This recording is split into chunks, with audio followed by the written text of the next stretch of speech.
Beleza, turma? Vamos lá, vamos dar sequência aqui na coisa. Hoje eu quero mudar um pouco de assunto, tá? A gente estava falando de álgebras, aquela coisa bem teórica, né? Hoje eu quero falar um pouco com vocês sobre uma parte um pouco mais, talvez um pouco mais de engenharia, assim, por trás da linguagem em particular, tá? Em particular, aquela história de laziness, né? Hoje eu quero comentar um pouco para vocês, explicar um pouco melhor, tá? O que a gente vai chamar de laziness, como é que a gente controla isso até um certo ponto. Eu não vou ficar entrando em...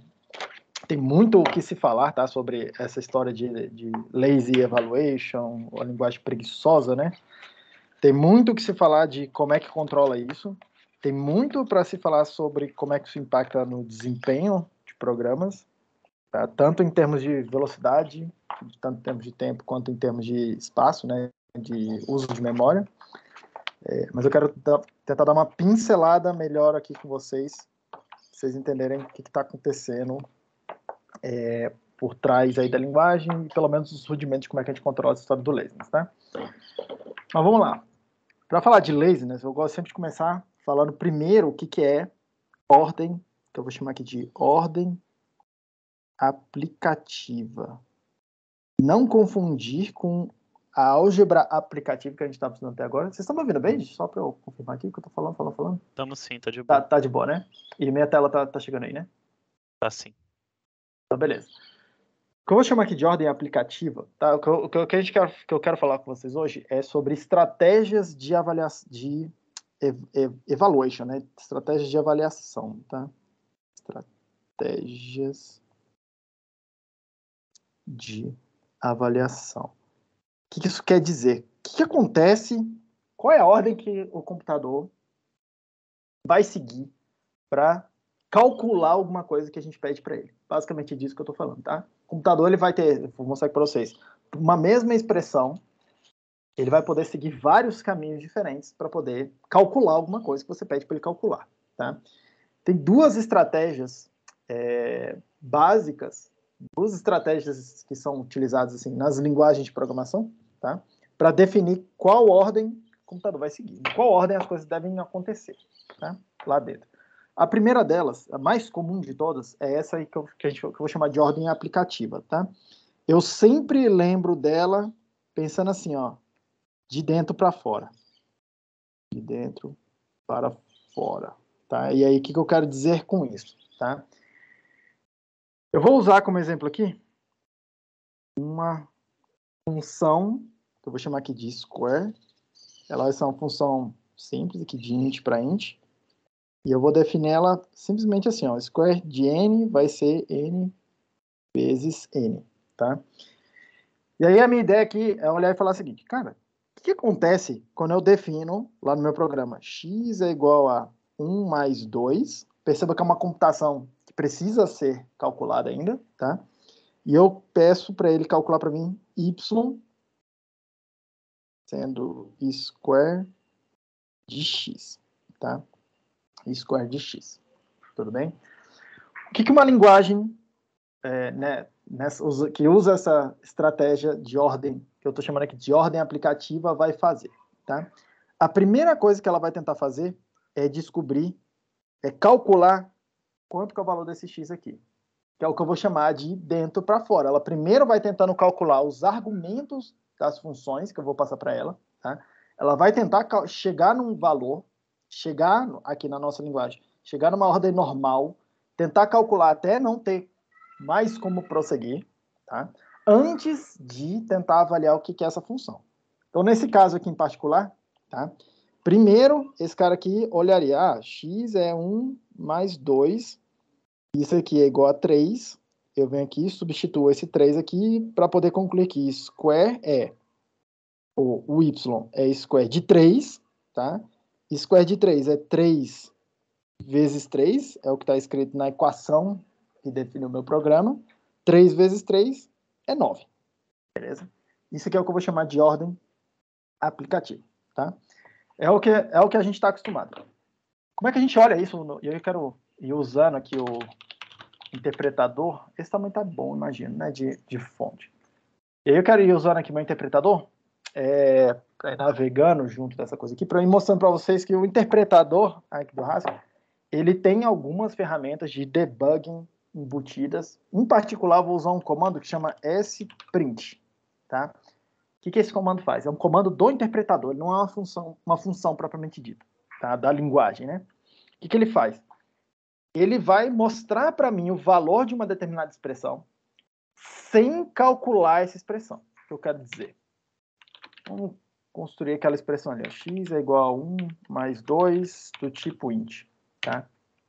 X é 1 mais 2, perceba. Na hora que eu definir essa variável aqui, esse nome, tá? X, e falei que isso aqui é o resultado da função mais com o argumento 1 com o argumento 2. Falei que é do tipo int, tá? Uma coisa que eu posso fazer, primeira coisa, é avaliar o tipo. Pedir para ela perguntar o tipo. Cara, o resultado disso aqui tem que ser um int, tá? O que o sprint vai fazer? Se eu perguntar para ele qual é o valor do x, tá? Ele vai falar para mim aqui que o x é uma computação que não foi calculada ainda, tá? Por quê? Perceba que lá dentro do x, o que tem guardado? Tem a função mais com o argumento 1 e com o argumento 2. Tá? É isso que está guardado lá nessa variável x. Mas perceba que eu não tenho o valor desse x ainda. Tá? Obviamente, se eu pedir para ele mostrar para mim o valor do x, ele vai calcular o valor desse x e vai printar para mim. E aí, se eu usar o tal sprint, para pedir para ele mostrar para mim, o que tem lá nessa variável x? Agora que nesse caso ele fala para mim, a variável x tem um valor 3 avaliado, tá? É um valor que foi produzido numa computação, tá? Mas é isso que eu quero que vocês percebam aqui. O que esse sprint está fazendo? Ele vai printar o conteúdo de uma variável, o conteúdo de um nome, tá? Mas ele não vai forçar a avaliação desse nome. Ele vai pegar o que tiver lá e vai mostrar na tela para mim. Se tiver alguma coisa para mostrar, ele vai mostrar aqui. Se tiver um valor lá para mostrar, ele vai mostrar. Se não tiver um valor para mostrar, ele vai mostrar um tracinho. Já vocês vão ver que ele mostra outras coisas, tá? Ele vai mostrando algum tipo de informação parcial aqui para a gente. A gente vai usar isso aqui, tá? Ordem aplicativa é isso que a gente está acostumado aqui a fazer, tá? Avaliar primeiro os argumentos da função, tá? Uma outra forma de enxergar isso, deixa eu virar para cá, tá? É entender que um programa, quando eu escrevo assim, ó, y squared de x, já está aqui, y igual a squared de x, x é igual a 1 mais 2, esse programa aqui, y, quando eu peço para ele avaliar y, o que tem lá no y? O que é esse y, tá? Esse y, eu vou começar a entender ele como um nome que aponta, que me permite resgatar alguma coisa, tá? Que coisa? O valor da expressão da função square, e a função square está apontando aqui, vou melhorar, vou desenhar assim, ó. Ele está apontando para alguma coisa que guarda, tá? Uma função e que guarda um outro ponteirozinho apontando para uma coisa que eu chamei de x. Percebam aí, tá? E o que é esse x? É alguma coisa, um ponteirozinho, que está apontando para uma função mais que está guardando dois valores. Ela precisa de dois argumentos. O primeiro deles é alguma coisa que está apontando para um inteiro, vou representar ele assim, inteiro 1, e o outro argumento é alguma coisa que está apontando para o inteiro 2. Essa aqui é uma representação talvez um pouco mais, vou chamar assim, factível do que está acontecendo quando eu escrevi aquela expressão ali, y igual a square de x, tá? E o x igual a 1 mais 2. Internamente, o que o meu interpretador, o que o meu compilador eles vão tentar fazer? Eles vão tentar montar essa árvore aí, tá? Repare que na hora que eu defino, deixa eu guardar aqui no meu interpretador, x igual a 1 mais 2, square de n é igual a, deixa eu melhorar isso aqui o negócio, porque senão vai, square é uma função de int para int, square de n igual a n vezes n. O que eu fiz então aqui quando eu disse que y é igual a square de x, tá? eu construí, essencialmente o que eu estou fazendo aqui é construir uma árvore lá dentro do interpretador, tá? Eu não tenho acesso a isso, eu não consigo ver o que está acontecendo aqui, mas essencialmente o que eu estou tentando construir é uma árvore que vai me dizer o que tem que acontecer, que vai definindo a computação. Mas perceba que na hora que eu estou definindo a computação, nada está sendo calculado, tá? Se eu olhar aqui com o sprint, o que tem no x tem uma computação não calculada. Se eu pedir para ele mostrar o y, tem uma computação não calculada ainda, tá? O que essa ordem aplicativa vai fazer, tá? Ela vai olhar aqui e falar assim, eu quero calcular o y. Ele vai vir aqui no square e vai falar assim, beleza, eu preciso decidir então o que é esse x. Ele vai seguir a ordem aplicativa. O que é o x? É mais alguma coisa que está aqui do lado esquerdo. Que coisa é essa? É um inteiro, que é o número 1. Eu já sei o que é isso. Preciso decidir o que está chegando no segundo argumento. É um inteiro, número 2. Eu já sei o que é isso, já tem um valor, tá? Então, o que ele vai fazer aqui? Ele vai, de fato, calcular essa soma. Vai ser meio que o primeiro passo que ele vai fazer, tá? E aí, na hora que ele calcular essa soma, perceba que o resultado disso aqui vai ser, entre aspas, jogado fora. E esse cara aqui vai começar a apontar para uma outra coisa, que é um int 3, que é o resultado daquela coisa. É o resultado daquela conta que estava ali, tá? Professor, aí no passado, não lembro se alguém me perguntou, mas já adiantando aqui. Professor, o que aconteceu com aquele bloquinho, aquelas informações que você apagou ali, tá? Percebam que aquelas informações, elas perderam uma referência para ela. Eu não tenho como acessar mais aquelas informações, porque nenhuma delas tinha um nome, tá? Elas perderam o nome, aquelas que tinham nome, que era o mais, perdeu o nome. E tinha algumas internas lá, que era a constante 1 e a constante 2, que elas nem tinham nome, e eu perdi uma referência. Eu não consigo acessar essas informações, tá?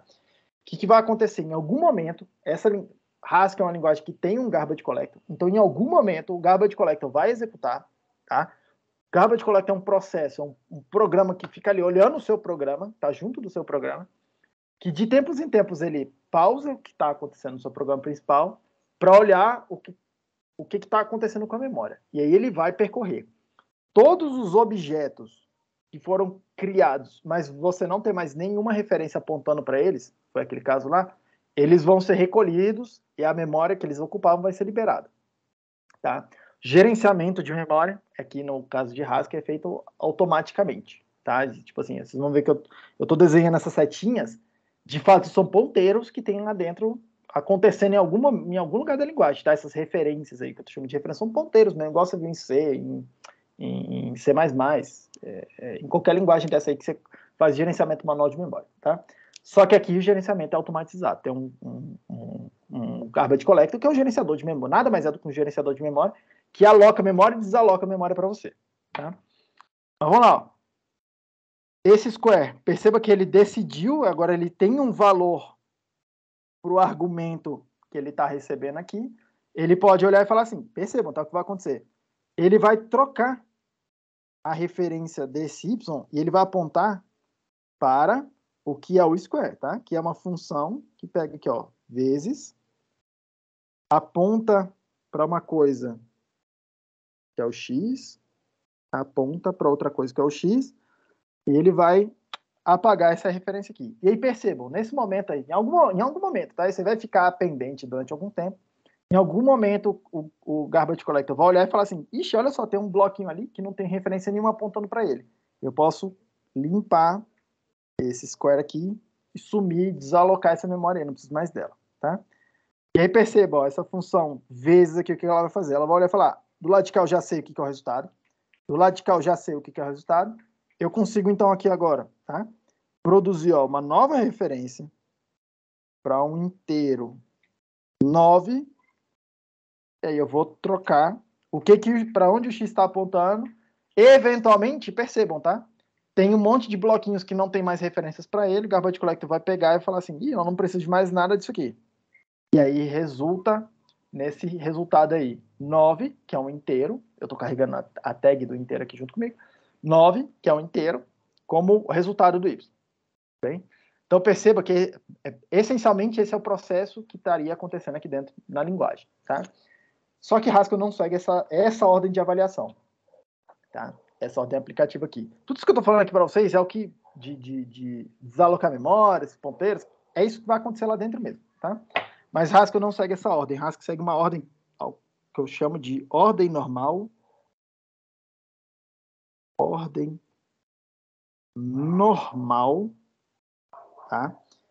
Ou, como eu prefiro na minha cabeça chamar, a ordem de fora para dentro. Fora para dentro. E aí, o que eu quero dizer com isso? Se na ordem aplicativa, quando eu escrevo y é igual a square de n e o x, e o x é 1 mais 2, tá? Se na ordem aplicativa, primeiro eu tento avaliar o valor do x para poder descobrir o valor do y, tá? Para poder depois, então, calcular esse square do x, sabendo quem é o x, na ordem normal a gente vai fazer o contrário. A primeira coisa que a gente vai tentar fazer é calcular o valor da função. Calcular a função, tá? Lembrando que aqui, ó, a minha definição da função é square n é igual a n vezes n. E por que isso aqui vai fazer sentido? Porque em Haskell e em todas essas linguagens funcionais, a base da semântica da linguagem é aquela ideia de reescrita. Eu vou reescrever. Eu vou simplesmente pegar square de x e reescrever isso usando as variáveis que eu tenho disponíveis, as informações que eu tenho disponíveis, tá? Então eu fico com alguma coisa parecida com isso aqui, ó. Y está apontando para uma coisa que é square. E esse square aqui está apontando para alguma coisa que é mais 1, 2. Tá? Em princípio é isso aqui que está acontecendo. A primeira coisa que eu vou tentar fazer é reescrever esse square. E percebam, eu vou montar uma outra coisa aqui e vou fazer o seguinte, ó. Vezes, porque é isso que vai aparecer no lugar do square. Do lado de cá, eu vou copiar o primeiro argumento, que é n, tá? Então vai aparecer aqui, ó. Mais 1, 2. No lado direito, eu vou copiar o segundo argumento. Então, vou fazer uma cópia desse cara aqui. Mais 1, 2. E aí eu vou apagar essa referência. O Garbage Collector vai vir aqui e falar assim, ó, não precisa de mais isso aqui não. Não precisa mais desses caras aqui. Perceba, tá? Perceba. A primeira coisa que eu tentei fazer foi avaliar, descobrir o que é o square, tá? Na hora que eu chego nesse ponto aqui, essa função vezes, eu já sei o que é ela, não tenho mais redução nenhuma para fazer, ela já é uma função que eu vou chamar aqui de primitiva, tá? Não tem mais redução para fazer. Aí, então, eu passo a fazer a redução dos argumentos, tá? Então, a primeira coisa aqui, eu vou tentar olhar sempre da esquerda para a direita. O primeiro argumento é mais 1 e 2. 1 e 2 já estão avaliados, eu vou simplesmente calcular o resultado disso aí, vai ser um inteiro, valor 3, tá? Terminei essa avaliação aqui, vou tentar descobrir quanto que é o valor desse lado de cá. Ora, essa soma aqui vai virar um outro inteiro e 3. E aí percebam, eu tenho os dois argumentos já calculados, eu consigo fazer o cálculo da multiplicação, vou produzir o resultado final, que é 9, e vou limpar essa coisa toda aqui, porque eu não preciso mais dela. Tudo bem? Repare que a gente chega no mesmo lugar, tá? E, qual é a vantagem de fazer ordem normal? Tá? Assim, porque precisa ter alguma vantagem, porque tem desvantagem, tá? Já vou comentar aqui qual é a desvantagem. Mas qual é a vantagem de fazer ordem normal, tá? A vantagem de fazer ordem normal é o seguinte: se existir o que eu vou chamar aqui de forma normal, se existir um resultado para essa computação, se ela não for um loop infinito, se ela não der um crash no meio do caminho, principalmente loop infinito, tá? Se ela não ficar em loop infinito, se existir alguma ordem, tá, que chega num determinado resultado, essa forma normal, essa ordem normal, ela vai chegar nesse resultado. Ela é garantida, tem um teorema matemático aí, dessa história de cálculo lambda, que demonstra que fazer a avaliação nessa ordem normal, se existir uma forma normal para a sua computação, essa ordem, essa estratégia vai encontrar essa forma normal. Ela vai encontrar o resultado, tá? Ela meio que sempre converge, ou melhor ainda. Melhor ainda. Ela, se existir um resultado, essa forma aí ela vai encontrar. Tá? Ela maximiza a probabilidade de você convergir o seu resultado. Tudo bem? Qual a desvantagem desse negócio aqui? Tá? Se vocês forem olhar aqui no meio do caminho, a gente potencialmente aumenta a quantidade de trabalho que a gente tem que fazer. Ó. Nesse passo aqui, tá? Na hora que eu executei esse passo aqui, perceba o que aconteceu. Eu tinha uma computação aqui, que é o cálculo do x, tá?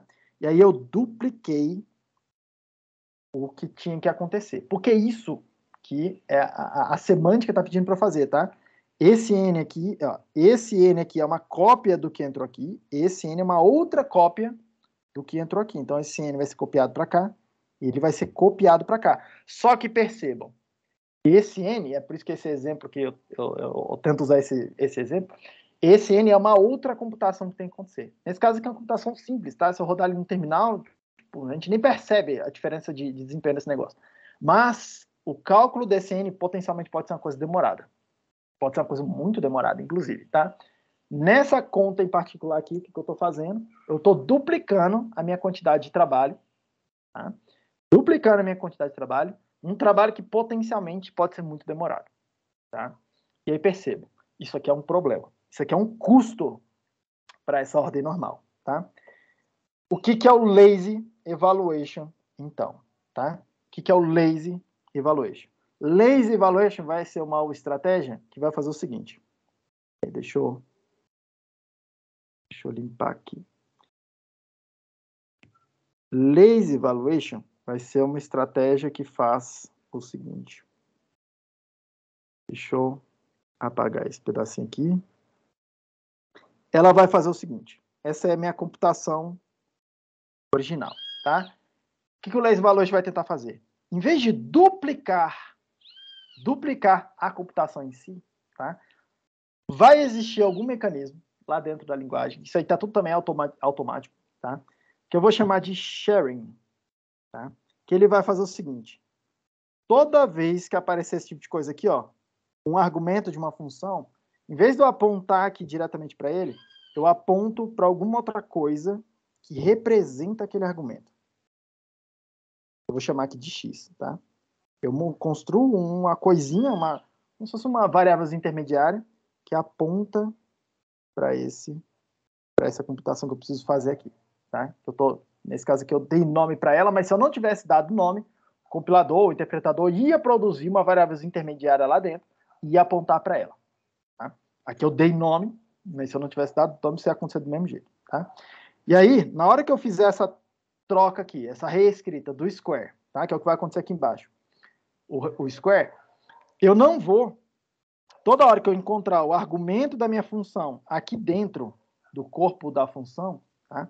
Em vez de copiar, em vez de fazer uma cópia, o que a gente vai fazer é botar um potenozinho que aponta para aquele mesmo x ali, que é o que chegou no argumento da minha função, tá? E aí percebam, eu fiz a reescrita, e aí eu troquei isso aqui. Tá, perdi aquele trabalho que já estava ali, aquela parte já foi feita, vai ser coletado garbage collector. Aí eu preciso, repare, é multiplicação, tá? Ele vai vir aqui e vai olhar e falar assim, preciso descobrir quanto que é o valor do primeiro argumento. Aí ele vai lá no x e consulta. Opa, tem uma computação que não tá calculada ainda. Então o que eu faço? Produzo uma outra coisa aqui. Vou produzir o valor dessa coisa, 3, calculei a soma. Percebam que esse x aqui, o que vai acontecer? Ele vai apontar para outro lugar, tá? E aí eu terminei. Então, na hora que eu termino de calcular o primeiro argumento aqui, eu vou lá, o valor do x está calculado. Na hora que eu vier calcular o segundo argumento, ele vai lá consultar o x, vai perguntar, x, qual o valor que tem aí? O x, ele não tem mais uma computação para fazer. Ele já tem um valor calculado. Ele vai lá e falar, o valor é 3. Tá? É como se eu tivesse calculado todos os argumentos ao mesmo tempo. Perceba o que está acontecendo. Tá? E aí, em vez de calcular a soma de novo, eu reaproveitei o valor. Eu reaproveitei a computação. Tá? Essa ideia é a ideia de sharing. Tudo bem? E aí o resto prossegue como já tinha antes. Tá? Isso aqui vai produzir um valor que é o 9. E aí a gente vai... E aí a gente vai apagar essa coisa aqui, vai ser coletada lá pelo garbage collector, tá? que é lazy evaluation, então? Lazy evaluation é ordem normal de avaliação, essa coisa aí que eu estou chamando de fora para dentro, mais algum tipo de mecanismo de sharing. Porque essa ideia de sharing, tá, ela evita que eu faça trabalho duplicado. Tá? Se tiver algum trabalho para fazer, e eu fizer ele, eu guardo esse trabalho que eu já fiz, para usar depois. Tá? A única hora que eu vou jogar fora algum trabalho, tá, é quando eu não tiver mais nenhuma referência para esse trabalho. Quando ele não ficar mais acessível em nenhum ponto do meu programa, o Garbage Collector vai lá e recolhe aquele resultado que você calculou ali, tá? Mas, essencialmente, é um mecanismo que, em alguns lugares aí, tá? Vocês vão ver esse sharing ser chamado de memoização. Memoização. É uma forma de caching, tá? Que vai sendo produzida internamente aí no teu programa, tá? Qual que é a vantagem de fazer laziness, né? Essa ideia de ordem normal mais sharing. Potencialmente é mais eficiente. Percebam, eu não vou fazer trabalho duplicado.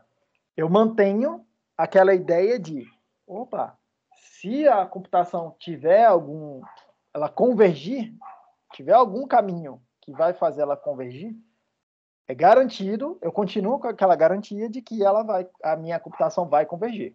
Ordem normal, tá? O sharing está aqui aumentando a eficiência, porque eu não duplico o trabalho, eu não faço trabalho do trabalho duplicado, tá? Potencialmente, eu vou ser tão eficiente quanto eu seria antes, tá? Com a ordem aplicativa. Qual é a desvantagem disso? De novo, tudo na vida a gente paga alguma coisa para ganhar outra, tá? Eu estou ganhando vantagens. O que eu preciso pagar? É mais difícil avaliar o uso de memória. E não só isso. Como vai ter algum mecanismo aqui, ó, de caching, de memorização, o uso de memória nesse tipo de... em linguagens que usam esse tipo de estratégia aqui, normalmente ela acaba usando bastante mais memória do que uma linguagem que não faz esse tipo de coisa, tá? Então, por exemplo, se você comparar aqui um programa razoavelmente grande, vai tentando fazer mais ou menos a mesma coisa, em Haskell, em Java, que também tem uma máquina virtual que também gerencia memória automaticamente, tá? O programa em Haskell tende a usar mais memória, tá? Porque depende de vários tipos de otimização que o compilador em Haskell vai conseguir fazer, que o compilador em Java não consegue fazer, tá? Mas ele tende, de fato, a usar mais memória, tudo bem? Mas, percebam aqui, tá? Em termos de eficiência, em termos de tempo, né? De execução de alguma coisa, tá? O que eu estou fazendo aqui é não aumentar a complexidade das computações que eu peço para o computador calcular para mim. Bem? Isso aí é o que a gente vai chamar de laziness, tá? Outro nome que vocês vão encontrar para laziness, é um nome um pouco mais técnico, é um nome call by need, tá? Esse nome aqui dá uma ideia para a gente de que, cara, as computações elas só vão acontecer quando elas forem necessárias.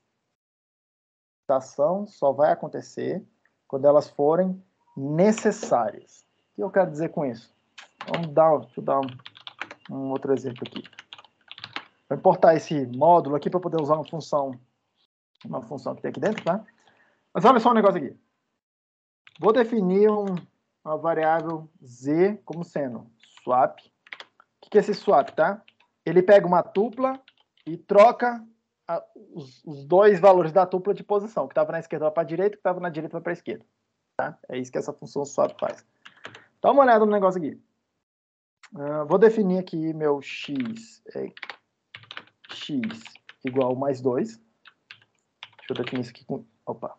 Deixa eu definir isso aqui com tipo inteiro, porque senão não consigo ver direito o sprint funcionando. Vou definir uma tupla da seguinte forma. Swap x mais 1. Beleza? Se eu perguntar o que tem lá naquela variável x, ele vai falar para mim, tem uma computação não avaliada. Se eu perguntar para ele o que tem na variável y, tem uma computação não avaliada. Bem? Por enquanto é isso que eu tenho aqui, tá? Perceba um negócio aqui, tá? Se eu pedir para ele mostrar para mim o que é o valor do x, perceba, tá? Eu estou pedindo para ele calcular o que tem aqui dentro. vai ser 3. Se eu mostrar lá com o sprint, ele vai olhar que é 3. E o que aconteceu com o Y? Tá? Repare que o Y ficou intocado. O Y não percebeu mudança nenhuma do lado de cá. Nadinha de nada. Tá? Nadinha de nada. Tudo bem? Por outro lado, deixa eu redefinir aqui meu X, como se eu estivesse resetando ele, tá? Por outro lado, se eu perguntar o que é o Y, ele vai olhar e falar para mim. Opa, não era Y, é Z, tá? Eu vou falar, essa tupla aí, tá? Percebam que isso forçou... Ah, peraí. Cadê meu X? Let X não sei o quê. Tem essa coisa dos tipos aqui, enche o saco pra caramba. Vou ter que dizer que isso aqui é... Isso aqui é... Deixa eu ver se ele vai aceitar a sintaxe aqui. Isso aqui vai ser uma tupla de int.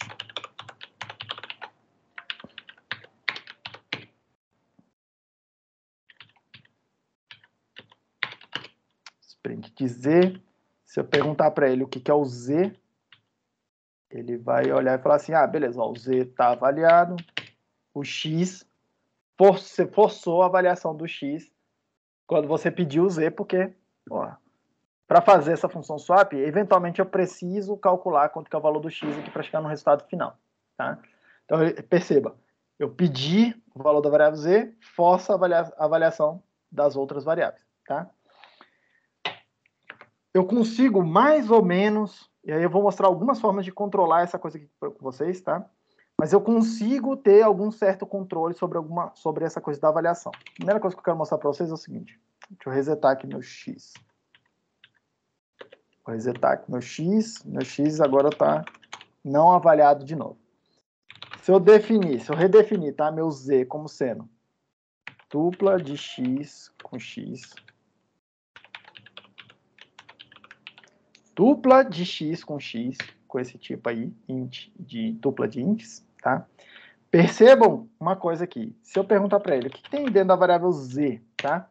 Repara que ele não mostrou para mim que é uma computação indefinida. Ele mostrou uma coisa a mais. Ele falou para mim o seguinte, cara, olha só, eu sei que é uma tupla, é isso que está indicando aqui os parênteses e a vírgula, é uma tupla, tá? Na lado esquerdo tem uma computação que eu não sei o que é ainda, que é o X. Se eu perguntar para ele, cara, o que é o valor do X? É justamente a computação que não aconteceu, está apontando aqui dentro, é um ponteirozinho apontando para o X aqui dentro, e o X não está calculado. O que tem do lado direito? Tem um outro ponteirozinho apontando para alguma coisa, nesse caso particular aqui é o X, percebam, tá? E eu não sei, não está calculado essa coisa ainda.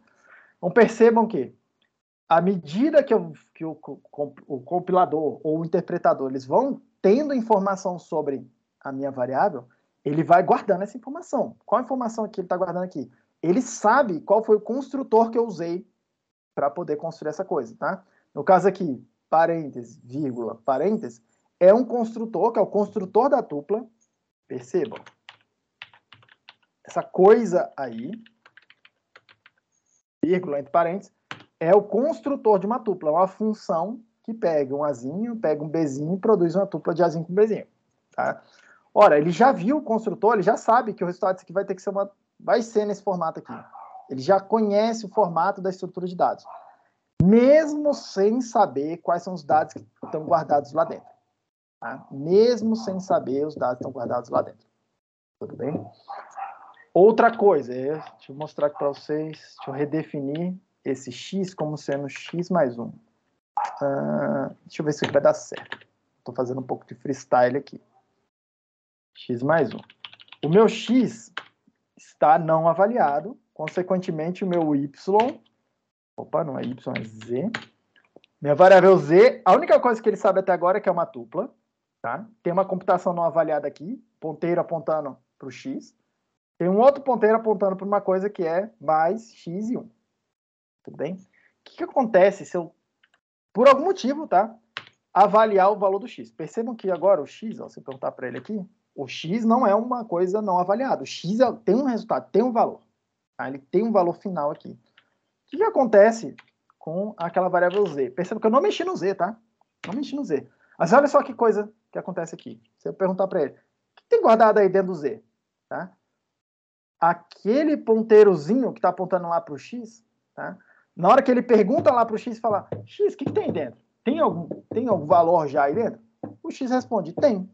Tá aqui, 3. Então perceba que, mesmo indiretamente, tá? A gente consegue ir completando e aumentando a quantidade de informação que está disponível a cada momento em determinados pontos aqui do nosso programa, tá? Percebam, ó, que daqui, entre essa linha aqui e essa linha aqui, eu não mexi em nada do Z.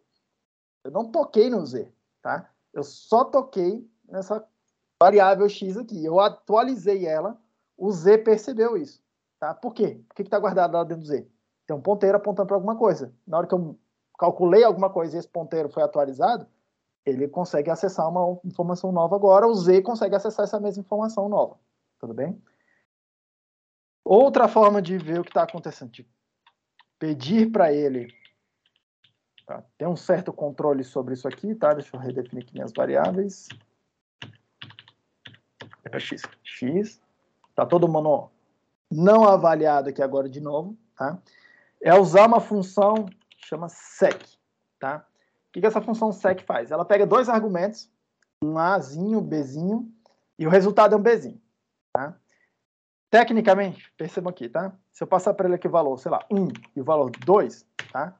O resultado é o valor 2. Ele copia o Bzinho na saída, tá? Parece que essa sec aqui é uma função meio idiota, porque ela está jogando fora o argumento, tá? Mas essa função sec é uma função, tem uma mágica interna lá, onde ela está forçando a avaliação do primeiro argumento e deixando ele quieto lá no lugar dele. Ela vai forçar que o primeiro argumento seja avaliado. E ela vai resultar no segundo argumento. De tal forma que eu consigo fazer alguma coisa do tipo, tá? Sprint Z... eu não atualizei meu Z? Sprint... Vou chamar de Z1 aqui, então, só para ele não ficar... Opa, aí eu tenho que atualizar, né? Peraí. Deixa eu chamar isso aqui de X1.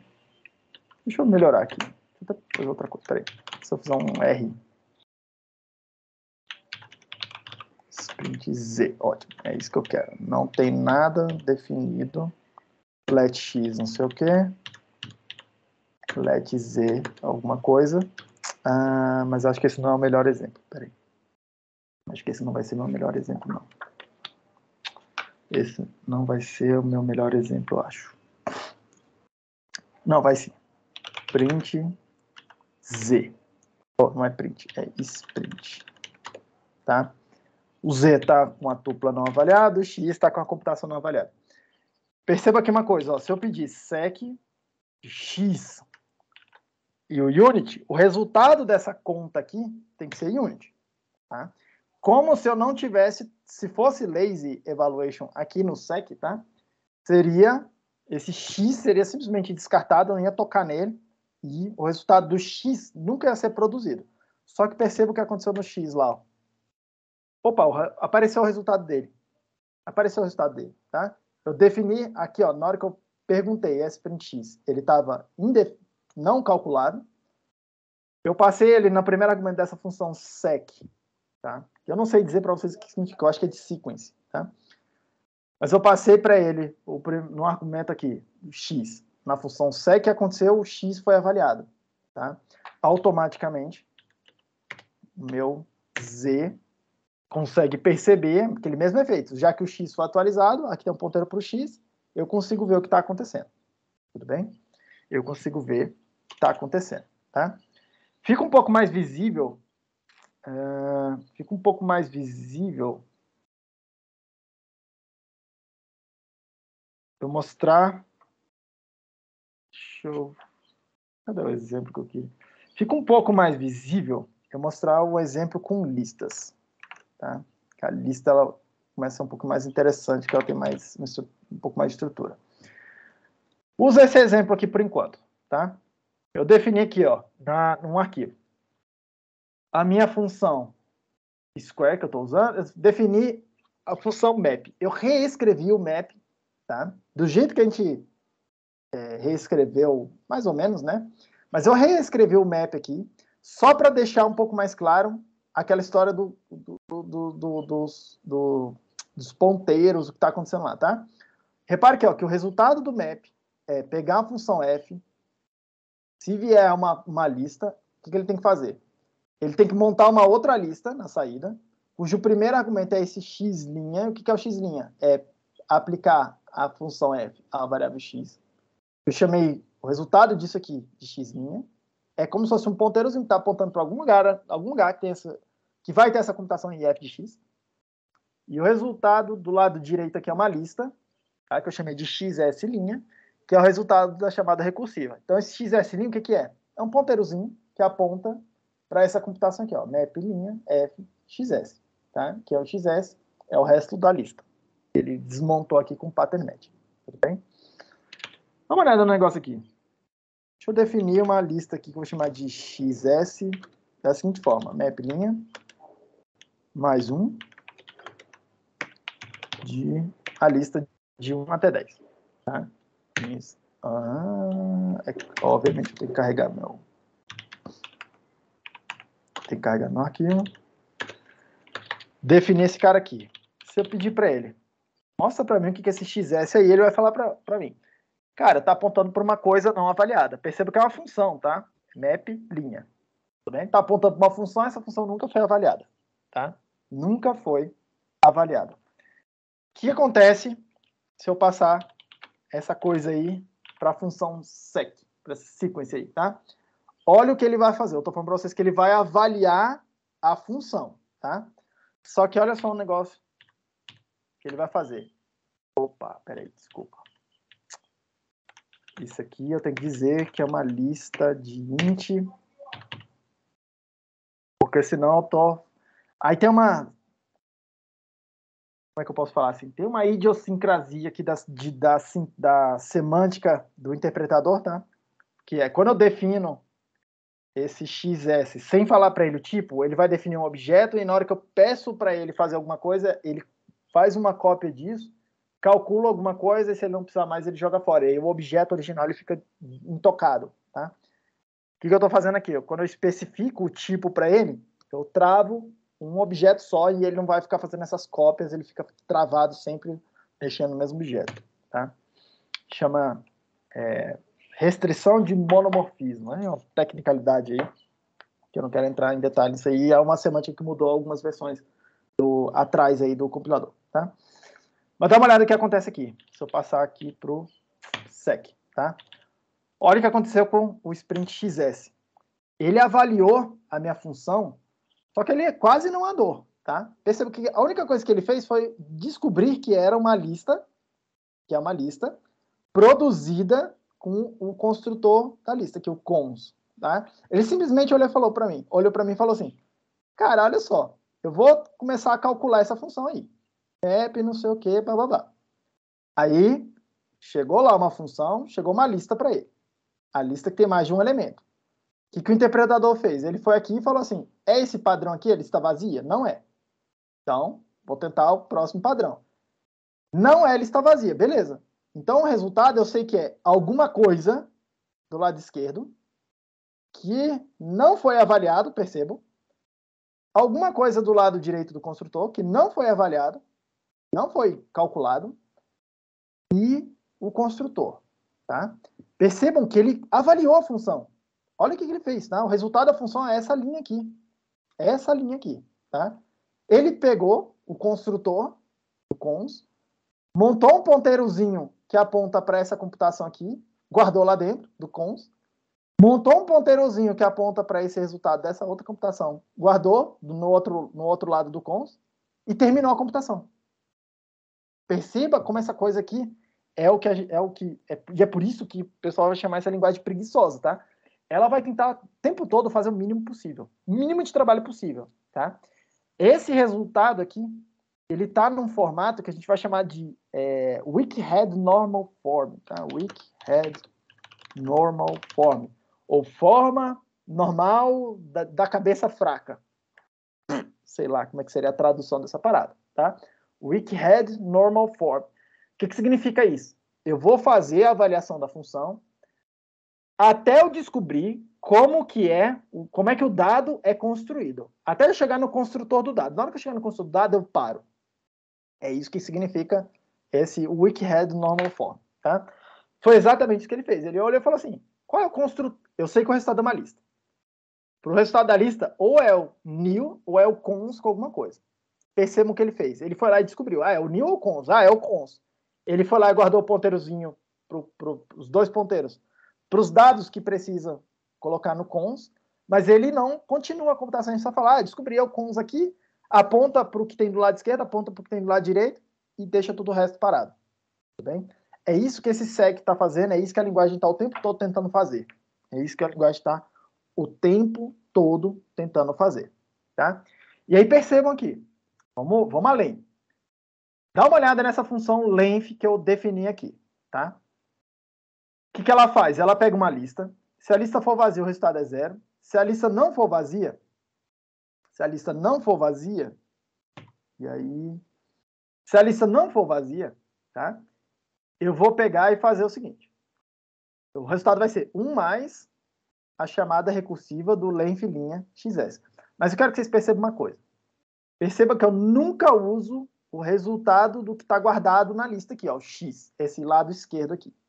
Eu nunca preciso olhar o que está guardado na lista. Só preciso saber, tem um elemento ali, vai para o próximo. Tem um elemento ali, vai para o próximo. Tem um elemento ali, vai para o próximo. Tem um elemento ali, vai para o próximo. Tem um elemento ali, soma 1 e vai para o próximo.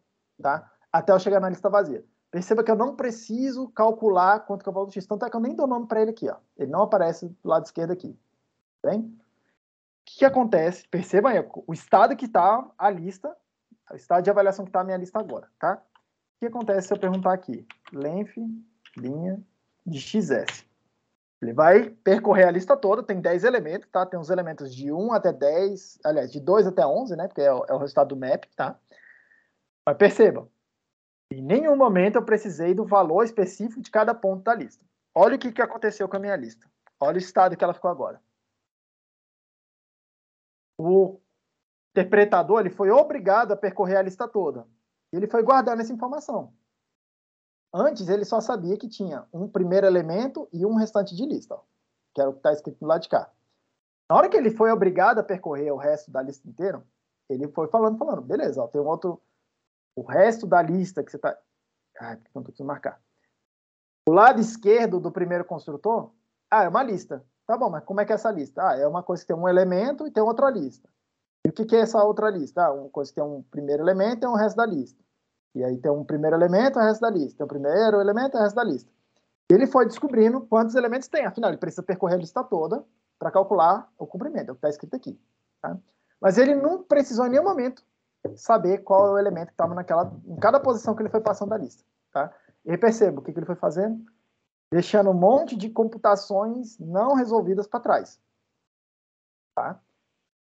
Isso aqui também é o que a gente vai chamar de Wickhead Normal Form. Tá? Tudo que não for forma normal, tá? Não tiver completamente avaliada, a gente vai chamar de Wickhead Normal Form. Tudo bem? É computações que eu estou acumulando informação, mas eu não estou terminando de calcular elas. Eu deixo elas ali sempre pendentes. Tá? Percebam outra coisa. Tem um operador na lista aí que é o exclamação, exclamação. É um operador de indexação. Ele fala para mim o seguinte, vai lá na lista, na posição 5, e pega o valor para mim. Eu quero ler na lista o que tem na quinta posição. Tá? O que essa coisa vai fazer? Perceba, ele vai percorrer a lista até a quinta posição. Tá? Ele não se interessa por nenhum elemento além daquele que está na quinta posição e ele vai trazer para mim o resultado. Para trazer o resultado, ele precisa avaliar o conteúdo da lista. Tá? Bum, o resultado é 7. É o que está na quinta posição da lista. Tá? Contando a partir do 0. Percebam o que aconteceu com a minha lista aqui agora. Estava a lista toda percorrida. Eu sei o formato, eu sei quantos elementos tem na lista. Isso aqui, esse formato, essa coisa que vocês estão vendo aqui, a gente vai chamar de espinha da lista, porque parece a espinha dorsal de alguma coisa, tá? É o formato da estrutura. Eu estou vendo o formato todinho da estrutura, mas eu não estou vendo os dados. A gente vai chamar isso de espinha da lista. E perceba o que aconteceu. Eu percorri a lista sem me interessar por esses caras aí. No quinto elemento, eu quero calcular para poder mostrar o valor. E aí, mostrando o valor, apareceu ele lá. Porque aqui nessa posição tem um ponteiro para uma computação que agora está guardando o resultado 7. Mas todo o resto não está calculado. Tá? Todo o resto não está calculado. Bem? Perceba aqui, ó. Deixa eu dar mais um exemplo para vocês dessa coisa acontecendo. Dá uma olhada nessa função soma. Ela vai pegar e percorrer a lista somando os elementos da lista. Agora perceba a diferença aqui. Eu estou usando o valor do x, que é o primeiro elemento da lista, tá? E eu estou percorrendo isso recursivamente, tá?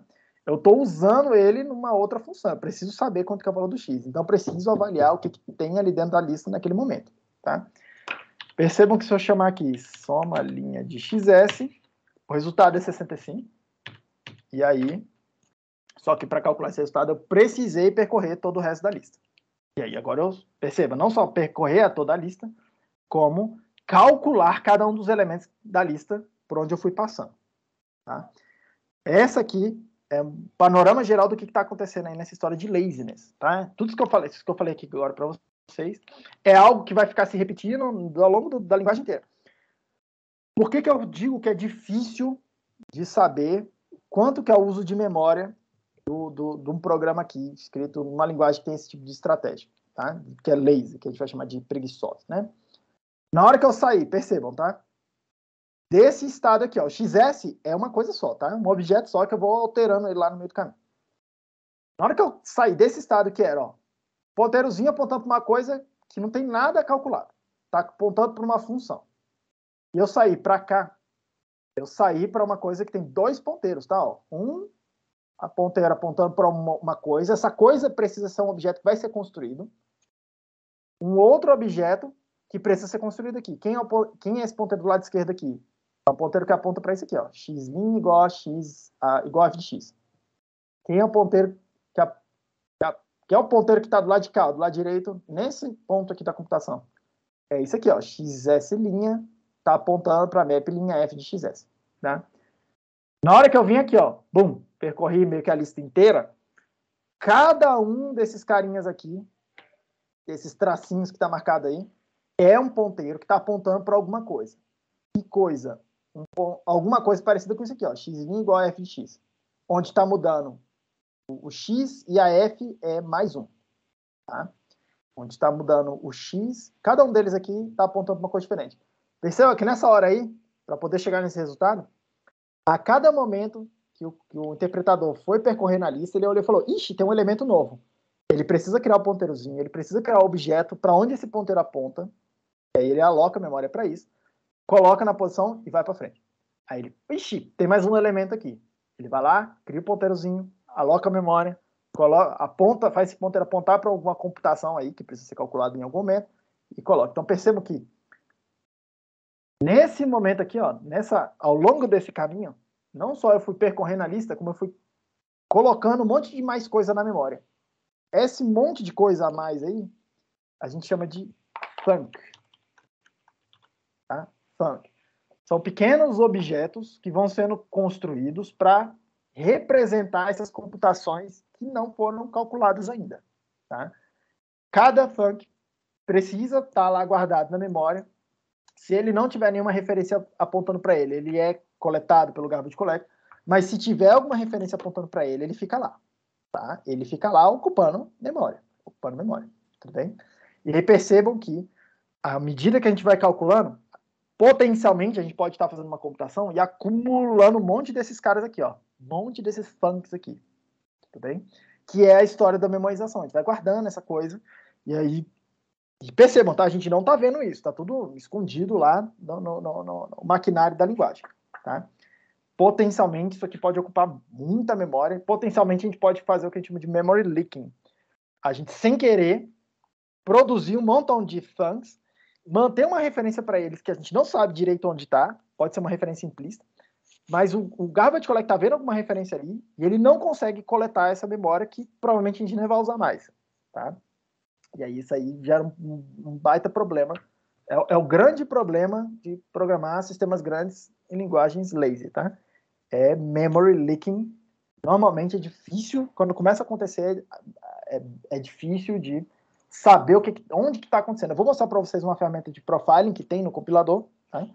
Que ajuda a gente a identificar onde é que as coisas estão acontecendo, onde é que os problemas estão acontecendo. Mas é difícil, tá? Isso aqui é a parte difícil da linguagem. Tudo bem? Seguindo. Quero mostrar um outro exemplo para vocês, que é, eu vou definir, que é uma, traços assim, se por um lado tem essa desvantagem de uso de memória, por outro lado, fazer essa história de memorização potencialmente tem uma vantagem monstruosa de desempenho, tá? Não só pelo fato da gente não tá duplicando computação, não tá refazendo trabalho, mas o fato da gente guardar trabalho que a gente já fez nesses funks, tá? Potencialmente, se a gente precisar daquela informação de novo, eu não preciso recalcular. Dá uma olhada nesse exemplo aqui, tá? Vou definir uma função que é a seguinte. É uma função que calcula os números primos, tá? Números primos. Tem um algoritmo bem antigo que vem desde a época dos gregos, tá? Que chama crivo de Erastótenes, que ele funciona da seguinte forma. Você pega, eu vou montar uma lista com todos os números possíveis, tá? Deixa eu desenhar ela aqui para explicar antes de programar. O que eu vou fazer? Eu vou fazer uma lista com todos os números. Eu vou começar logo no 2, porque eu já sei que o 1 não é primo e eu vou descartar ele. Eu vou começar no 2, que é o primeiro primo. Então, eu vou fazer uma lista que é 2, 3, 4, 5, 6, 7, 8, 9, 10, até o infinito. Vou fazer uma lista que tem todos os números inteiros. E aí, o que eu faço? Eu pego o primeiro elemento da lista e eu pergunto, isso aqui é primo? Se for, eu vou montar ele eu vou montar uma próxima lista, tá? Que vai ter esse 2 aí, eu vou copiar ele. E eu vou copiar todos os números que não são múltiplos desse primo aí, que eu já sei que é primo, tá? Todos os múltiplos desse primo, eu já sei que não são primos. Quem são? O 4, o 6, o 8, o 10 e assim por diante. Então, eu vou jogar fora esses caras e vou copiar os outros, tá? 3, o 5, 7, 9, o 11, 13, 15, mesmo que eu não saiba se eles são primos ainda ou não, tá? E aí o que eu vou fazer? Vou fazer uma nova passada, esse 2 eu já sei que ele é primo, eu vou perguntar 3. 3 é primo? Se ele for, o que eu vou fazer? Vou atualizar minha lista, o 2 vem para cá, eu já sei que ele é primo, se o 3 for primo, eu vou trazer ele para cá, e eu vou eliminar da lista, daquela lista vermelha, todo mundo que é múltiplo de 3, então vai sumir o 9, vai sumir o 15 e todos os outros múltiplos de 3. Aí eu copio os outros caras para cá. Ó. 5, 7, 11, 13, nesse caso aqui, 17, blá, blá, blá, blá, blá. E aí eu fico repetindo esse processo. Eu já sei que o 2 e o 3 são primos. Eu vou testar o 5, tá? Eu vou testar o 5. O 5 é primo, e aí eu vou eliminar todos os múltiplos de 5 da restante da lista. Aí eu vou perguntar do 7, eu sei que o 7 é primo, eu vou eliminar todos os múltiplos de 7 e assim por diante. No final, entre as, se eu conseguisse terminar esse processo, eu teria uma lista que tem todos os números primos nessa lista. Tem uma prova de que essa coisa aí vai carregar todos os números primos, tá? Como é que eu faço ela aqui? Vamos lá. Civ vai receber uma lista que tem. Eu vou começar com uma coisa, eu vou garantir, tá? Que tenha um primo inicialmente, um restante da lista aqui. E aí ela precisa fazer o seguinte: precisa copiar o primeiro primo na lista de saída. Precisa fazer a chamada recursiva para poder avaliar o restante da lista, tá? E esse civ aqui, o que ele vai estar recebendo? Qual é a lista que ele está recebendo? Ele vai estar recebendo uma lista que tem x, onde x são todos os elementos do xs, desde que mod xp seja diferente de 0, tá? O que eu estou falando? Estou falando que x, o elemento, eu vou pegar na lista xs, vou pegar o primeiro, cada elemento dele, tá? Isso que está escrito aqui, ó, x de xs, para cada elemento de x, se o x mod p for diferente de 0, eu coloco ele na lista. Quer dizer que ele não é múltiplo de x. Se ele for múltiplo de x, eu jogo ele fora, tá? Então, vou definir essa parada aqui. Peraí. Eu quero que isso aqui seja do tipo... Eu quero dar um tipo para isso aqui. Isso aqui, eu quero que seja uma lista... Não. Eu quero que isso aqui seja uma função que pega uma lista de integer, porque potencialmente eu vou gerar números muito grandes, tá? Então, eu pego uma lista de integer, tá faltando uma parada aqui, e produz uma outra lista de integer para mim. Oh, integer para mim. Oh, claro que ele vai reclamar. Deixa eu botar isso aqui dentro de um sieve. É uma coisa que pega uma lista de integer, produz uma lista de integer, sieve de p, xs vai ser p, dois pontos, sieve de x, x, para cada x em xs, mod x, p, diferente de zero. Beleza? Agora ele vai parar de reclamar. E aí eu vou produzir uma lista aqui que eu vou chamar de primes. Deixa eu até definir logo ele com... não, esse aqui não vai dar pau. Primes. Vai ser o algoritmo recebendo a seguinte lista. 2 até o infinito. A lista começa no 2, vai 2, 3, 4, 5, todos os números passando por aí, tá? Isso aqui eu vou dizer para ele que é uma lista de integer. Uma lista de integer. E aí, vamos lá. Perceba aqui a parada, tá? Percebam aqui uma parada. Deixa eu mostrar para vocês aqui, ó. Vou mostrar os 5... aliás, antes disso aqui. Sprint. Como é que tá o estado... primes. Como é que tá o estado dessa lista? Repare que isso aqui é uma lista. Como é que tá o estado dela inicialmente, tá? Não avaliado. Eu vou pedir para mostrar os 5 primeiros elementos dessa lista aí. Então, esse takefile que ele vai fazer, ele vai percorrer, vai montar uma outra lista que tem os 5 primeiros elementos, vai calcular e vai mostrar para mim. Então, ele vai calcular os elementos, tá? Perceba lá, os primeiros 5 primos são isso aí, 2, 3, 5, 7 e 11, tá? Como é que tá o estado do primes? Perceba que ele tá uma lista com os 5 primeiros caras avaliados e um restante desavaliado. E é justamente por isso, tá? Justamente porque a gente não está tentando continuar essa computação, que a gente pode definir uma lista infinita. Essa lista aqui é uma lista infinita, tá? Se eu pedir para mostrar ela, ela não tem fim. O que eu quero que vocês percebam aqui agora, tá? Eu vou pedir para mostrar o elemento número 5000 dessa lista. O que ele vai fazer? Antes de eu dar Enter aqui, tá? Ele vai percorrer cada elemento da lista. E aí perceba, tá? Para chegar no elemento 5000, eu preciso calcular todos os que vieram antes, tá? Porque essa computação aqui precisa saber os elementos todos que vieram antes na parada, tá? Que é o elemento P aqui, tudo bem? Então, o que ele vai fazer? Ele vai percorrer essa parada, tentando procurar o elemento 5000. Ele vai calcular uma tonelada de coisa, tá? É o primo número 5000, não é o número 5000 que eu estou perguntando aqui. Qual é o primo que está na posição 5000, 5001, sei lá, que começa no 0, né? Eu vou dar Enter, eu quero que vocês percebam o tempo que esse negócio demora. Vai demorar um tempinho aqui, vai ser perceptível, tá? Eu não vou medir o tempo, não estou fazendo nenhum benchmark, mas dá uma olhada no tempo aqui. 1, 2, 3, foi.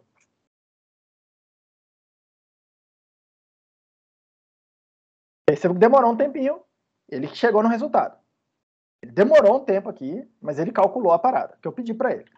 Como é que está o estado dessa lista agora? Tá? Ela está assim, ó. Todos os elementos, até aquela lá, estão avaliados, até aquele elemento 5000. Bem? E aí, qual que é o grande... Percebam que isso aí tudo agora está na memória, tá? Tem uma lista grandona lá, com 5000 elementos, lá na memória, que antes não tinha. A minha lista, essa lista aí começou com 0 elementos, tinha um ponteiro só apontando para uma computação. Depois, na hora que eu fiz o take 5, qualquer coisa lá, tinha uma lista com 5 elementos e mais um ponteiro apontando para o restante da lista, que é uma computação que não foi produzida ainda. Agora, essa lista aí, primes, tem uma lista com 5000 elementos. Olha o tantão de memória que eu estou usando a mais. E mais um ponteiro que está apontando para uma computação que me permite calcular o restante. Continuar. Tá? Perceba que o uso de memória aumentou aqui. Apesar de eu não estar mostrando o quanto de memória que está alocado aqui para vocês, Mas dá para perceber que tem muito mais memória aí, tá? Agora, perceba uma coisa. Se eu pedir para ele, calcula para mim de novo quanto que é o Prime 5000. Vocês viram que demorou um tempinho, alguns segundos, para calcular. Eu vou marcar aqui de novo, tá? Os 5.000, o que ele precisa fazer? Ele precisa percorrer essa lista aí, descobrindo se esse elemento 5.000 está na lista. Nesse caso, já está, tá? Esse último aqui, ó, 48.619. É o número primo dessa posição aí. Eu estou pedindo para ele calcular esse número para mim, só que esse número já foi calculado. Vocês viram o tempo que demorou para calcular a primeira vez. Vou dar Enter aqui, e aí vocês vão perceber. 3, 2, 1, Enter. Reparem que foi instantâneo. Tá? Porque andar na lista, percorrer a lista é rápido. Tá? Demorado é ficar fazendo aquela conta ali, decide se é primo, se não é primo, vai para frente, não sei o que, monta outra lista e vai calculando aquela coisa toda demorada. Mas olha só, uma vez que eu já executei aquele trabalho, esse trabalho está guardado. Eu não preciso fazer ele de novo. Tá? Se fosse numa linguagem que a gente está acostumado, em C, eu pedisse para ele calcular esse negócio de novo, ele teria feito todo o trabalho de novo. Se eu pedir para ele calcular uma vez num ponto do meu programa, e eu não salvar isso, eu usar a informação que eu salvei, eu simplesmente pedir para ele calcular de novo, que é o que eu acabei de fazer, pedir para ele calcular de novo, uma linguagem tipo C, Java, Python, Rust, essas linguagens que a gente está acostumado aqui, tradicionais, tá? Elas teriam calculado a parada toda de novo. Gerenciamento de pegar e falar assim, você precisa usar esse dado de novo, lá é manual, aqui é automático. Tudo bem? Essa é a ideia do sharing, é automatizar o trabalho que já foi feito para você não precisar fazer de novo. Bem? Automatizar o trabalho que já foi feito para não precisar fazer de novo. Tudo bem? Seguindo aqui nas minhas demonstrações. Deixa eu mostrar uma outra forma de controlar essa história do sharing para vocês. Mostrei o seek, né? A função sec lá, que calcula até Wicked Normal Form, tá? Tem uma outra forma de controlar isso, tá? Quando eu estou definindo meus tipos de dados, que é usando a exclamação. Perceba aqui, ó. Eu montei aqui um tipo novo, que chama MyList, que é exatamente igual a lista, tá? Tem o new, que seria a lista vazia, tem o cons, que tem a cabeça da lista e o restante da lista. Repare que esse MyList linha é igualzinho, só que ele tem uma exclamação aqui, marcando a segunda posição. O que essa exclamação quer dizer na definição do tipo, tá? Ela quer dizer que aquela posição, aquele dado que eu vou guardar ali, é um dado estrito, tá? Estrito é o contrário do lazy, tá? O estrito, ele precisa ser calculado antes de ele colocar o ponteirozinho ali naquela posição. O que eu estou dizendo basicamente aqui para a minha linguagem é o seguinte. Nessa posição 2 aqui, eu não aceito ponteirozinhos aí para computações não terminadas. Eu não aceito isso aqui, ó. Essa coisa aqui que ele está usando na lista, tá? Aqui em cima eu aceito. Que é o normal da linguagem, o normal dos tipos é ser preguiçoso, é ser lazy. Na hora que eu falo para ele, nessa posição aqui eu não aceito. Perceba que no Azinho, na posição da esquerda eu aceito, tá? Não estou falando nada. Mas nessa posição eu não aceito. Isso quer dizer o seguinte, na hora que ele for montar a computação aqui, eu vou mostrar aqui uns exemplos para vocês, com essas funções. Na hora que ele for montar uma computação qualquer, do lado de cá pode ter um ponteiro para uma função não avaliada. Do lado direito não pode. Ele precisa ir lá e calcular o que é aquela lista que tem ali. Tá? E aí perceba um efeito que isso vai produzir. Vou definir aqui uma coisa, que é um x from list. Essa função from list, tá? Ela pega uma lista e constrói um myList. É só uma função que converte de um para o outro, tá? O from list linha faz a mesma coisa para o list linha, tudo bem? E aí a função toList é para passar de volta para a lista, se eu precisar disso. Mas principalmente que eu vou usar aqui é a função myHead. O que ela faz, tá? Ela pega o elemento aqui, ó, x, que está na cabeça da lista, e bota para fora. Tudo bem? Perceba que ela não toca no resto da lista. Ele só toca no primeiro elemento da lista. Tudo bem? Nos dois casos aqui. Então dá uma olhada aqui, ó. Define o x, define um y, um de cada tipo daqueles ali, tá? Sprint x. O que é o sprint x? é uma computação não calculada. O que é o sprint y? É uma computação não calculada. Professor, mas você não falou que não aceita computação não calculada? Não aceita nessa posição aqui. Nessa posição aqui. Na hora que eu for usar o conslinha, eu não aceito nada não calculado. Mas o y, ele nem sabe qual é o construtor que está sendo utilizado ainda. Podia ser que eu estivesse usando mil. Tá? Ele não sabe, ele está simplesmente não avaliado. É uma função, está apontando para uma função como estava antes. Tá? Vou chamar aqui myRedX. Perceba, ele pegou o primeiro elemento da lista. O que aconteceu com aquela lista? Peraí. Quero fazer isso aqui. Deixa eu redefinir essa parada aqui. É a história do... Tem que ser uma lista concreta aqui. E deixa eu redefinir esse X aqui. Pronto. Sprint, cadê? myRedX, o que aconteceu com o X? Percebam que ele foi lá e falou assim, opa, eu fiz pattern matching, a parada que chegou para mim, de fato, é construída com cons, tem um primeiro elemento, que é o X, que eu precisei calcular para poder mostrar aqui na tela, esse 1, e aí eu guardei esse 1 aqui no primeiro elemento do cons. Repare, como eu não toquei no lado esquerdo aqui, ou no lado direito da lista, eu deixei ela não avaliada, como eu estava fazendo antes. Tá? Como eu estava fazendo antes. O que acontece se eu fizer a mesma coisa para aquele outro tipo que é estrito? O outro tipo, esse myListIn, ele não aceita isso aqui, ó. Ele não aceita esse cara aqui, tá? Perceba. Tem que dar o mesmo resultado. Tem que dar o mesmo resultado, tá? Eu não toquei nesse ponto aqui, mas para calcular aquele resultado eu descobri que tem um cons ali dentro. Eu calculei o valor do x, eu guardei ele aí na minha posição, e aí na hora de guardar alguma coisa aqui eu não aceito computação não terminada, então eu preciso ir lá e calcular ela. E aí ele foi calculando a parada. Olha o resultado desse negócio, o que ficou guardado lá dentro, tá? Tem o cons, tem a coisa na primeira posição do cons, e ele foi lá e teve que calcular o resto da lista inteira. Tá? Ele teve que calcular o resto da lista inteira, porque o resto da lista aqui é cons, um monte de coisa com cons. Tá? Esse aqui, repare que isso tudo aconteceu debaixo dos panos. Eu não vi acontecendo. Tá? Então, essa história de controlar o laziness, deixar as coisas mais estritas, potencialmente eu estou pedindo para ele fazer mais trabalho do que necessário. É isso que quer dizer avaliação estrita, né? Eu estou pedindo para ele realizar mais trabalho do que o que é potencialmente necessário. Eu não precisava ter calculado essa parada toda. Mas como eu comuniquei que eu não aceito que ele deixe computação por fazer naquela posição, ele foi lá e fez. Tá?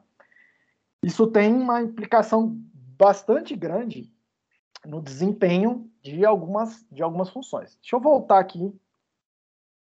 Uma outra função que a gente viu aqui atrás, lá, quem viu em algum momento aqui atrás quando estava falando de listas, tá? Que é o fold R.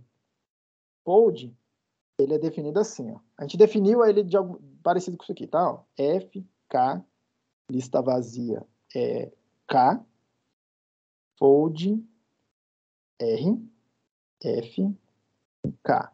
Se chegar X com XS, o que eu faço é fazer o seguinte.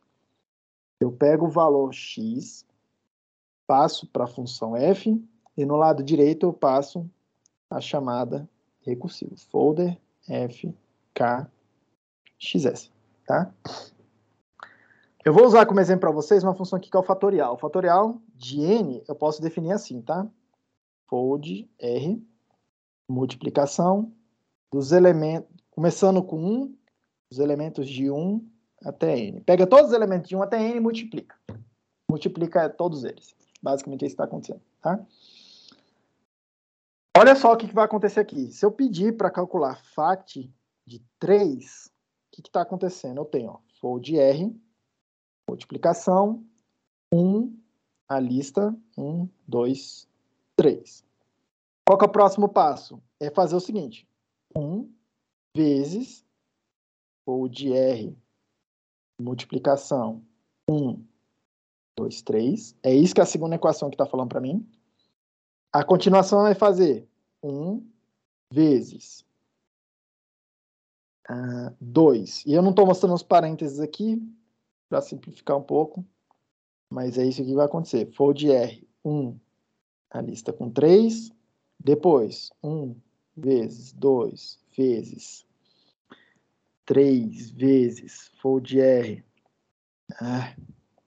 asterisco, 1, lista vazia.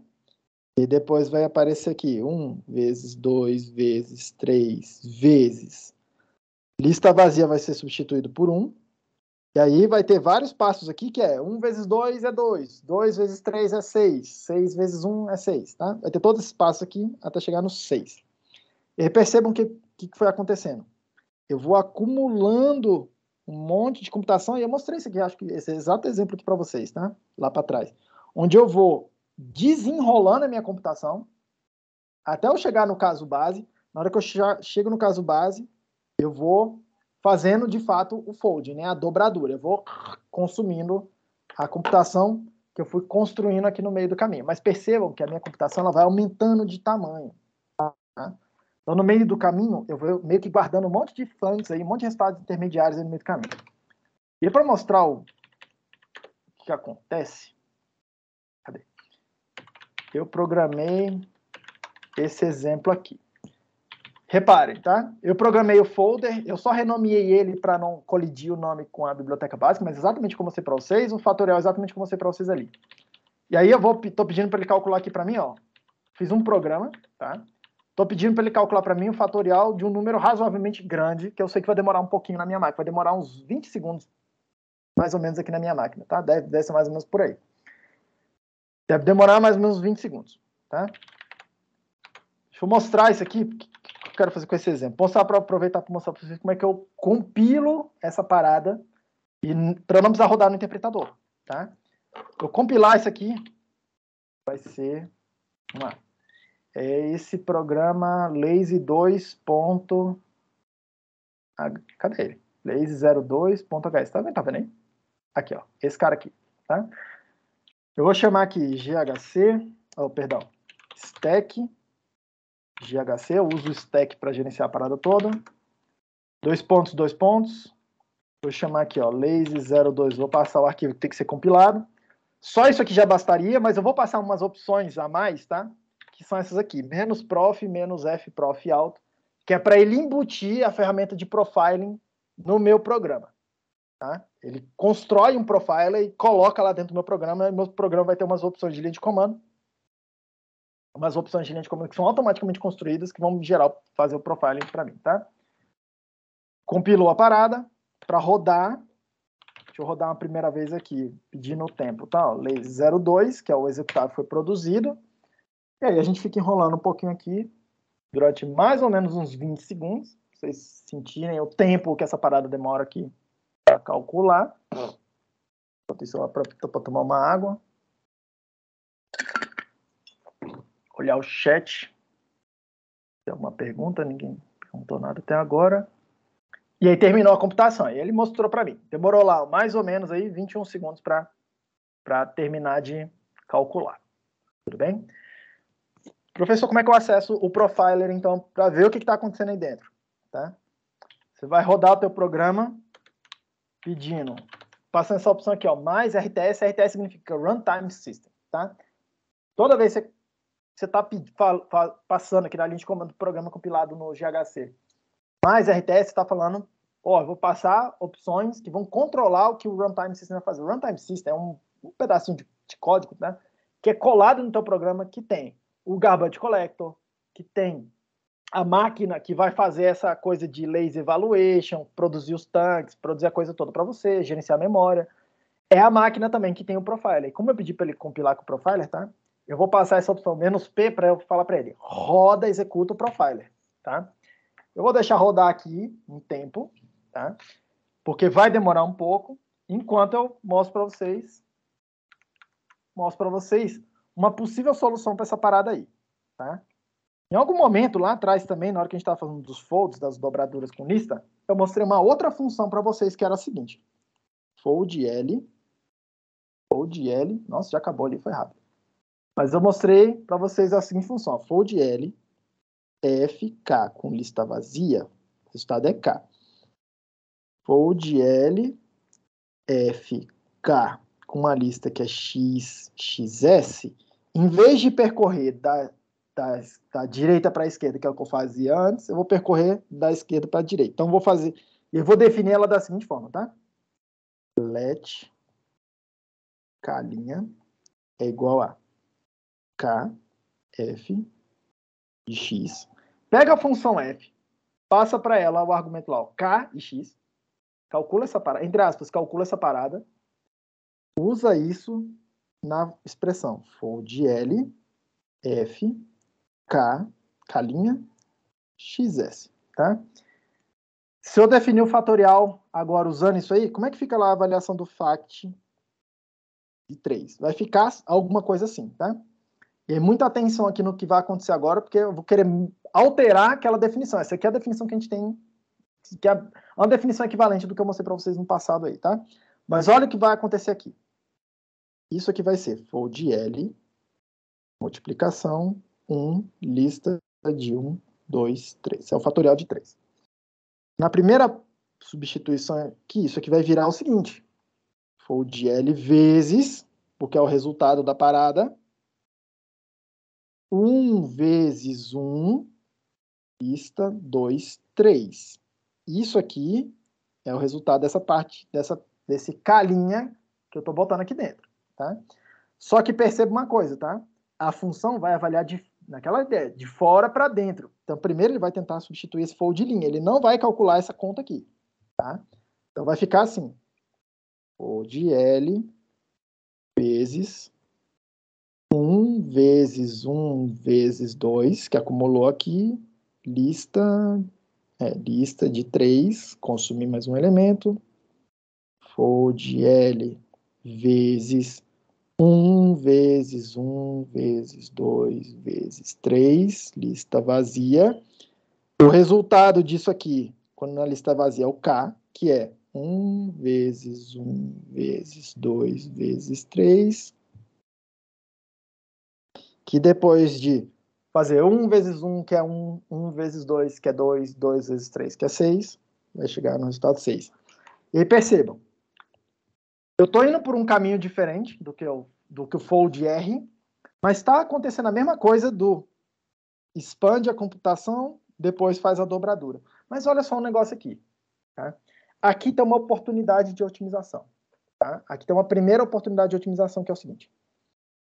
Na hora que eu fizer esse 1 vezes 1 aqui, eu poderia ter olhado e falado assim, cara, em vez de acumular esse 1 vezes 1, por que você já não multiplica aí dentro? Faz assim, 1, pum, aqui dentro.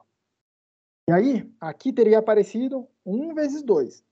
E aí, em vez de passar essa coisa e fazer uma computação maior, expandir esse vezes aí dentro, por que você não calcula o que tem aqui dentro? Opa.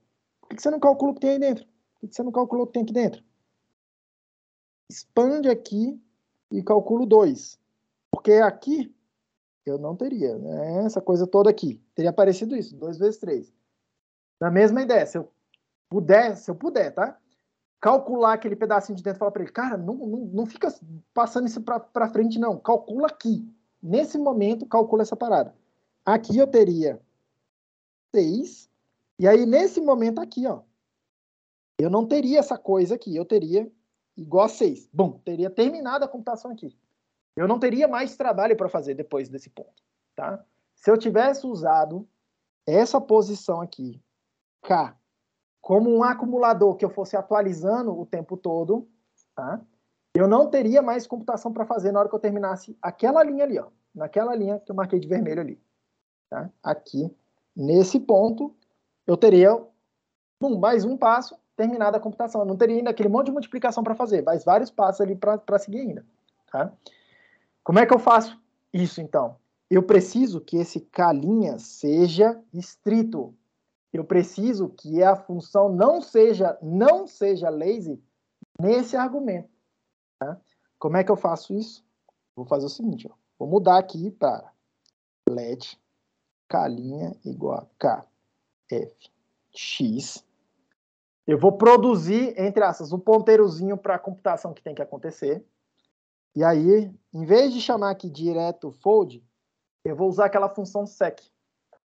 O sec força eu calcular alguma coisa.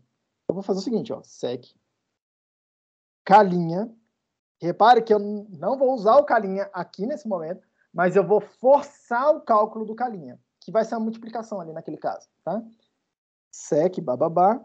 E aí o segundo argumento eu vou passar a chamada recursiva, fold L, F, calinha, XS. Só que esse calinha aqui agora tem um significado diferente, tá? Porque em vez de ficar acumulando aquela coisa lá, 1 vezes 2 vezes não sei o que, vezes 3, né, ficar acumulando essa parada aqui, tá? Na hora que eu chegar aqui, esse calinha já executou a multiplicação, que é essa conta aqui, ó, tá? Ele já executou a multiplicação. Isso aí é o que vai acontecer. O que está acontecendo aqui? Isso é o que vai acontecer nesse programa Lazy03HS aqui, que eu já deixei pronto aqui. É exatamente o que eu acabei de mostrar no quadro ali para vocês, é o que eu estou fazendo, tá? E aí percebam, eu vou compilar e vou executar esse programa aqui com a mesma entrada, tá? 200 mil. Vocês viram que na primeira passada lá demorou aproximadamente 20 segundos. Vamos ver quanto tempo demora aqui agora, porque potencialmente tem muito menos trabalho para fazer. Potencialmente tem muito menos trabalho para fazer, tá? Então, quero compilar o Lazy03. Eu quero executar o Lazy03 primeiro sem o profiler aqui. E aí eu quero que vocês dêem uma olhada. Na primeira passada demorou 20 segundos. Nessa aqui agora demorou 5 segundos para executar, tá? Numa demorou 20 segundos, na outra demorou 5 segundos. Reparem como ficou muito mais rápido o meu programa, tá? E o programa faz a mesma coisa. Só que o que eu fiz agora? Eu estou controlando... Eu tenho duas otimizações, tá? A primeira delas é... Eu não estou acumulando... Cadê o meu programa? Ah, até que está aqui. Primeira delas. Eu não estou acumulando um monte de computaçãozinha que eu vou ter que voltar atrás e fazer elas depois. 2. Na hora que eu faço a minha chamada recursiva aqui, ó, eu não tenho mais trabalho para fazer. Ao contrário de... Repare aqui, tá? Na versão com fold R, na hora que eu faço a minha chamada recursiva, ele vai entrar aqui, vai fazer alguma coisa, e ele precisa voltar nesse ponto da computação para calcular o resultado final. Que é esse x vezes o que resultar da chamada recursiva. Depois que eu entro na recursão, eu preciso voltar dela. Aqui. Nesse outro caso aqui, eu não preciso voltar. Percebam, tá?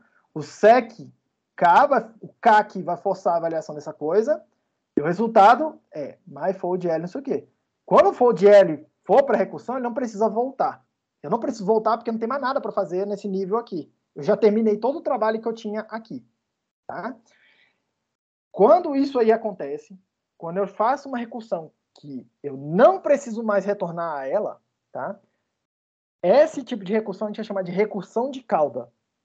Tá? Recursão de cauda é uma chamada recursiva, mas que naquele nível da recursão eu não preciso mais voltar porque não tenho mais nenhuma computação para fazer. Eu só preciso... termina aí termina o resultado da recursão e passa para frente. Tá?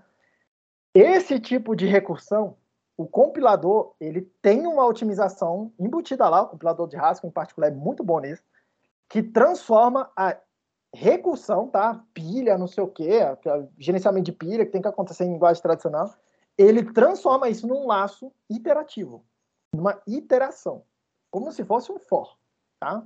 Um for que a gente faz lá em C, alguma coisa. O código é exatamente uma palavra muito forte, mas o código é muito parecido com um laço for que teria sido produzido lá numa linguagem tipo C, ou Java, ou qualquer uma dessas, tá?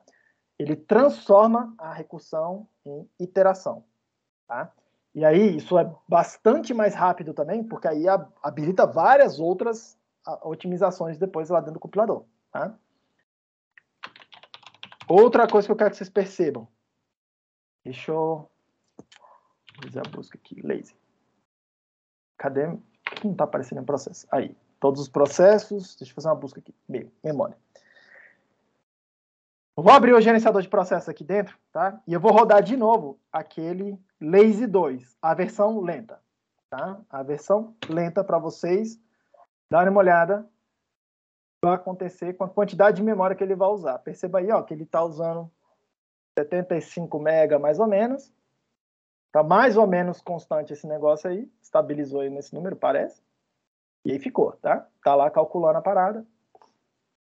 Tá lá calculando a parada. Tá usando 100% de um processador da minha máquina. Tem 8 threads aqui. Terminou, acabou, tá? Cadê o Lazy 3? A versão rápida, tá?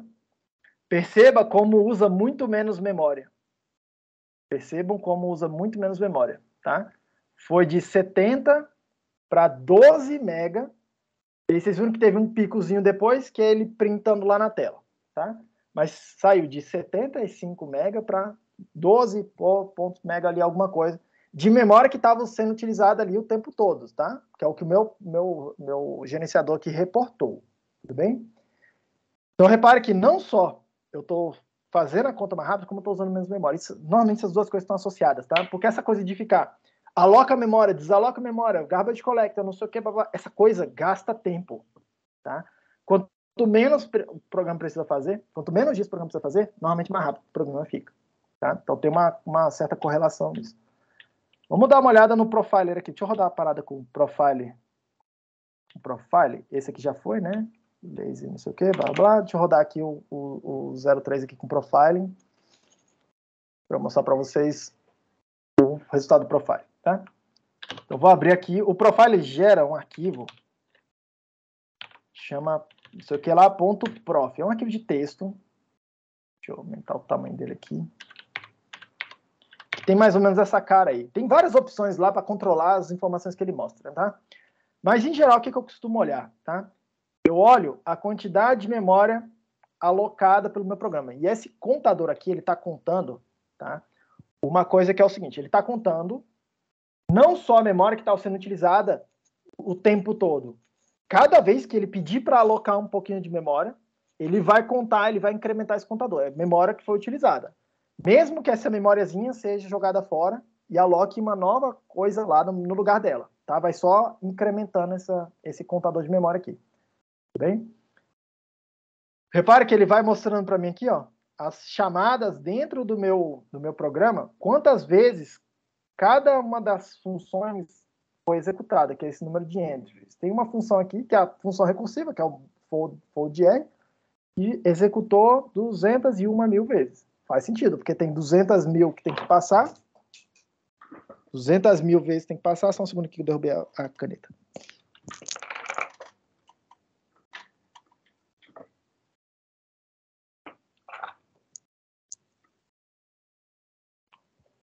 Pronto.